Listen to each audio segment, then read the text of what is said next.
Hey everyone, my name is Amanda and you're watching the Disney Channel. Hey everyone, it's Amanda and today I'm going to be going over with you all the books that I read in August. I read 11 books and I am just going to start with no particular order. So the first book that I read is Jane Doe by Victoria Helen Stone. This book is about a girl named Jane and she works at an insurance company and she is trying to seduce one of her co-workers named Steven. And as you continue to read the book, you find out that Jane has a sort of vendetta against Steven, but why, we have no idea. I ended up giving this book 2 stars out of 5. I really didn't like it. There was a lot of stuff that I thought was wrong and that I thought was really unnecessary. It just left me feeling kind of about certain things. I know that there is this one part, and it's not really spoiler of me for me to tell you this, but Stephen is a preacher's kid, and his father, as the pastor, he talks a lot about the prosperity gospel. And if anyone is doesn't know what the prosperity gospel is, it's basically where if you believe in Jesus, then good things will come to you because everything will be great and we'll all be happy clappy Christians. But that's not how it works. Just because you are a Christian doesn't mean that you are going to be saved from things. And it also means that if you're struggling with something or something bad happens, you are not being punished by God. And that's just kind of what Stephen's father was teaching in the book, and I found it incredibly annoying because that is not how all Christians think at all. So I didn't really like that. There was also some other stuff that ended up happening in the books that was just really gross, and I don't want to talk about it because it's spoilery, but I really didn't like it. I found Jane to be a very annoying character. She calls herself a psychopath, or is it a sociopath? I don't know. She's one of those. And I just couldn't relate to her at all, which I mean, I guess would make sense. I'm not sure if I was supposed to be able to relate with her. But it just made it kind of weird. So she would just make these decisions that I just didn't personally understand. So I don't know. I ended up giving it a 2. It wasn't that great. The next book that I read is I Know Who You Are by Alice Feeney. This book was super duper fun. I really liked it. I ended up giving it 5 stars, which is really high for me to give thrillers. I don't usually love thrillers, but I really love this book. It's about this girl named Amy Sinclair, and she is a pretty high class movie star. I want to say she's almost an A-lister. She's either top B or low A-lister. And one day her husband goes missing, and then she has no recollection of really what happened. The police are hounding her, thinking that she murdered her husband, and she's just trying to figure out just what happened. We also get insight from her past life about what her childhood was like growing up and how she accidentally wandered away from home when she was really little, and sometimes bad things happen, and in Amy's case, bad things did happen. So I found this book to be really enjoyable. I did not guess the plot twist at all, at all. It was wild. It was absolutely wild. I'm not sure if I absolutely loved the plot twist. It was really weird, but I really enjoyed reading this. I thought that it was a really fast read. The next book that I have is The Many-Colored Land by Julian May. This book is about a bunch of humans, and we're in the 22nd century, I think, and we're in touch with a bunch of other aliens, and we formed this entire government sort of system called the Galactic Milieu. I hope I'm pronouncing that right, milieu. And basically it's kind of a sort of utopia where you have a bunch of these people who have these meta-psychic sort of powers. People with really cool brain powers are up on the top of the social ladder, and they have a bunch of different capabilities depending on, I guess, what they're good at. and a lot of them they're able to create things like illusions, or even like just make things, just, I don't know, like spin the air around and like change molecules into like an apple or something. Some people are able to move things around with their mind, others are able to like probe into other people's minds, and it's really, really cool. This follows a group of people who just weren't very happy with their life. They're basically living in a utopia, nothing's happening, life's kind of boring, so they're like, hey, why don't we go back to the Pleistocene era where life is harder, things are simpler, you know, you just have to survive. And they end up going to do that, but once you go back in time, you're not allowed to come back. It's just not physically possible. So these people go back in time, and they find out that there's another alien race already living in the Pleistocene era who are basically enslaving all of the humans that come through. And that's what this book is about. And I read the second book to the series, The Golden Torc.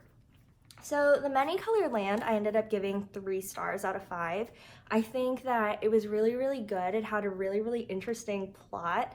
The only complaint that I had about this book is this was basically a prelude to the second book, The Golden Torc. It didn't really feel like a ton was happening in The Many-Colored Land until the very, very end. It was basically just a lot of foundation building until you got into this book, which follows all the humans who went through and how they're trying to fight the alien species and trying to regain their own sovereignty. And this book was a lot better. I gave it 3.5 stars. It really showed a lot more in-depth character analysis. I mean, it's not super duper in-depth, which is why I didn't give it a 5 or higher, but you still see more of the characters. You see how none of the characters I could consider good or bad, because they all have their own motivations for what they're doing. Everybody is morally gray, and that just makes for a really interesting story. Honestly, I am not really sure what the best decision is. It was like very, very similar to when, and I'm gonna go into Game of Thrones because I can't think of a better way to describe this, when Daenerys comes into the city of Meereen and then she's like, oh, we're gonna kill all the masters and we're gonna set all the slaves free. And then some of the slaves were having like a really hard time adjusting to that, and then the masters were having some problems. And I mean, obviously slavery is not a good thing and we should not promote that, but it was just, there's just a lot of political problems with it, with just like this kind of overthrow of like an entire government system. So that was really, really interesting, and I like this one a lot more. So 3 stars, 3.5, and I can't wait to get to the third book. I also read a book called Violent Ends, and this book is about school. It's about a school shooting. This was written by a bunch of different YA authors, and it's just it's a collection of short stories that are put together, and it follows just a bunch of different characters. Some of the characters are the school shooter's family, some of them are like school shooter's friends, or just people that went to school there, people that went to school somewhere else, and how each different person was affected. I ended up giving this book 2 stars. I think that it was a really, really interesting concept, but because all of the short stories were written by different authors, I felt like there were a lot of inconsistencies. For example, some authors would portray him as severely misunderstood, and how he was really a kind person, and how he was saving different characters and being like, don't go to school today. And then other authors would be like, oh, but he didn't save this person. And it was just really, really confusing, because it felt like it was very contradictory towards this central character. And I really didn't like that. Also, none of the stories really shed a ton of light on the actual character, the school shooter, and what his motivations were, what was going on, was he being bullied, did he have a bad home life? I'm really not sure. Things were being kind of contradictory between that too, so I just felt really confused. And I don't know, I really, really enjoyed some of the short stories, but just in the overarching concept as a whole, I think that it just didn't really work for me. I also read this book called No Exit by Taylor Adams. This book is about a young girl named Darby Thorne. She's just trying to get home to go visit her mother who's sick, and she ends up getting caught in one of the rest stop areas during a severe snowstorm. And while she's stuck, she goes outside and she notices that there is a little girl inside of a cage inside of some guy's van. And she's trying to figure out who it is who kidnapped this little girl, how to get her free, and basically how to survive until the cops come. Since it's in the middle of a snowstorm, there's really no cell signal. She has to be careful of who she talks to because she doesn't know she doesn't know who's in on the scheme or if they're potentially dangerous. So I really enjoyed this book. I gave it 3 stars. I thought that it was really, really fun. It wasn't anything that was like super duper memorable, but I really did enjoy it. I thought it was pretty action-packed. There were definitely things that happened that I was pretty surprised about. I'm sorry, the camera's shaking a little bit. My dog is chewing on her foot that's right under the thing. Princess! I don't think that I had any problems with what the main character did. I think that she did everything like fairly reasonably. I feel like a lot of times when you're reading thrillers, sometimes they make these really, really stupid decisions. It's like when you're watching a horror movie and they decide to go hide in the basement. Like, nothing good happens in the basement, okay? Like, don't hide under your bed. That's the first place they're gonna look. And like, don't hide out in the bathroom, okay? There's like ghosts in the mirrors and stuff. Like, it just, oh my gosh, it just annoys me. But I don't think that she really made any stupid decisions, and overall I thought that this was just a pretty enjoyable book, so I gave it 3 stars. I also read Sometimes I Lie by Alice Feeney, and oh my gosh, I really, really like this. Turns out I just really like Alice Feeney. I don't know, I just really, really like her. I was super excited to read this because I know that it's going to be adapted into a movie with Sarah Michelle Gellar starring as the main character. And I absolutely love Buffy the Vampire Slayer, and I know that Sarah is going to do a great job. But basically, this book is about a girl who is in a coma, and she's trying to figure out who put her in the coma, and she doesn't really remember what happened. She has some amnesia about the actual event, and so while she's in the coma, she's like pretty conscious of what's going on around her, and she has to try to figure out who it was that put her in the hospital, who it was that put her in a coma. Was it her husband? Was it her sister? Was it somebody else? We don't know. And I thought that this book was really, really great. I was absolutely floored by the plot twist. Didn't guess it at all. And oh my gosh, I just really, really enjoyed it. I ended up giving it 5 stars. I don't really know what else to say about it without me getting super spoilery on you guys, but I really enjoyed it and I recommend reading it. I also read The Hunchback of Notre Dame by Victor Hugo. I actually did a book review on this, which I will link down below. It was kind of a long and meandering book review, so I'm sorry. I promise that I will get better, but I absolutely love this book. I ended up giving it 5 stars. There were chunks of it that were kind of boring where they were talking like just specifically like pages and pages about architecture and about city layout. But if you're looking at the overall plot and just the story in general, it was absolutely beautiful. These characters were, the character of Claude Frollo and Quasimodo were just so complex, and I just absolutely loved getting to know them and just thinking about things through their perspectives. They were very morally gray characters, and it's kind of hard not to see where they're coming from. This book is nothing like the Disney movie at all, like at all. So I definitely recommend reading this in case you guys want to know what the differences are, and you just want to see like what the actual story is. But I absolutely love this, so 5 stars. I also read Needful Things by Stephen King. This book is about a store called Needful Things, and inside you find your heart's desire. Like, this one kid found this baseball card that he had been looking for of his favorite baseball character. Another person finds, I don't know, Elvis Presley sunglasses, and in order to get this object that you most desperately want, you have to pay. And you don't pay with money. I really liked this. I ended up giving it 3.5 stars. I wouldn't necessarily say that this is a horror book. There was no part where I was scared or even tense, but I think that it was incredibly interesting. Stephen King does a really, really great job with getting into like the different characters' heads and just how sort of twisted they can be. It kind of had me, like, my mind was blown about how seriously people took material possessions and how far they were willing to go in order to pay for it and in order to make sure that people weren't taking it. It just, they like idolize these material goods, and I don't really relate to that because there's never been anything that I wanted that badly, but I think that it was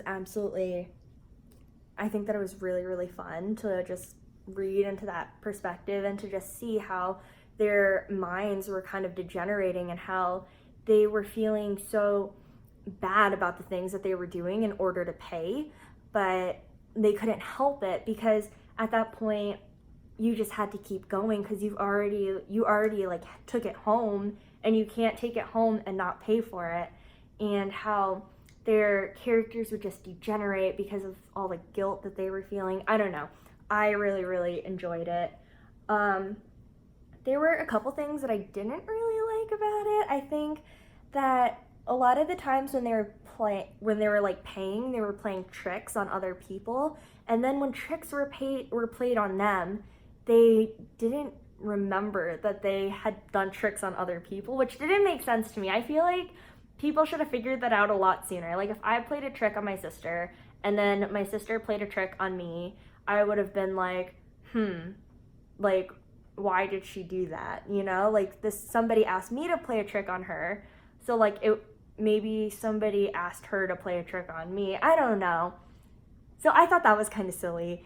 The ending was okay. Stephen King and I kind of have a hit or miss relationship with his endings, and I think it was all right. Like, it wasn't the best ending of a Stephen King book that I've ever read, which was probably Mercy or Pet Sematary, but it also wasn't the absolute worst ending that I've ever read.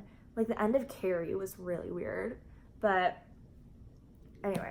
So this isn't my favorite Stephen King, and this isn't my least favorite. I really enjoyed it, and I would probably read this again. So I also read Romancing Mr. Bridgerton by Julia Quinn. This is following the third Bridgerton brother named Colin and his romance with Penelope Featherington.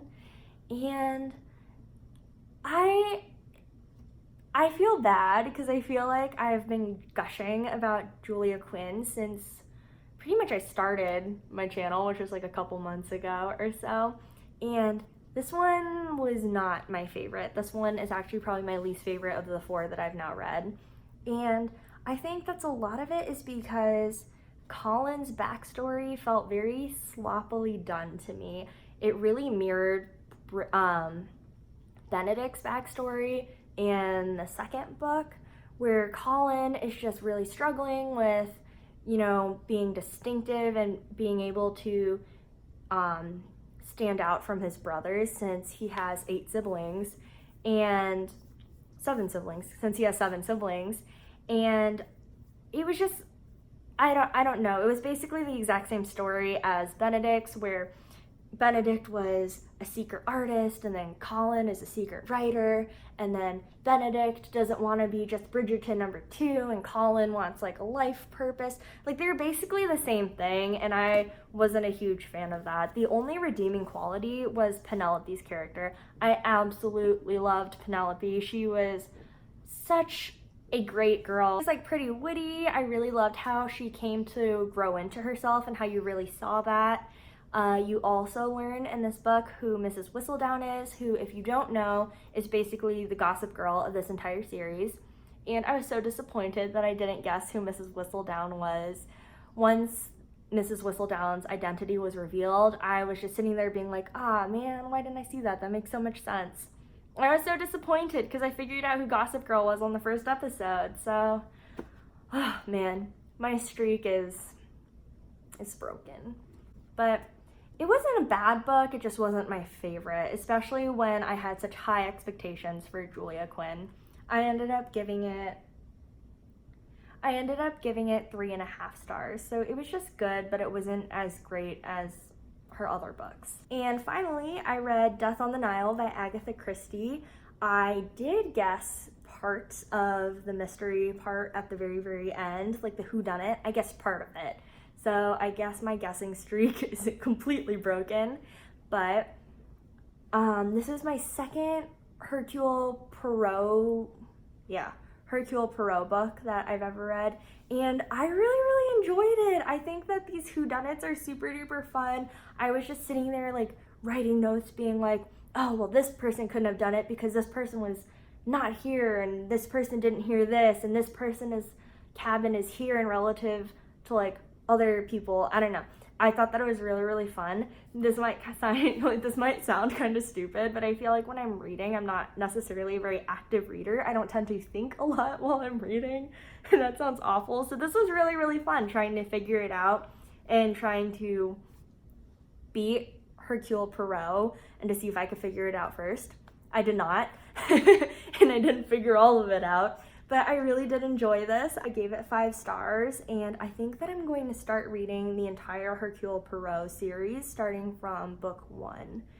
I don't know what it is off the top of my head, but I'm really excited to get into those. So that's it for all that I read this August. So comment down below if you guys have read any of these books. Just let me know what you read this month, and I'll see you guys in my next video.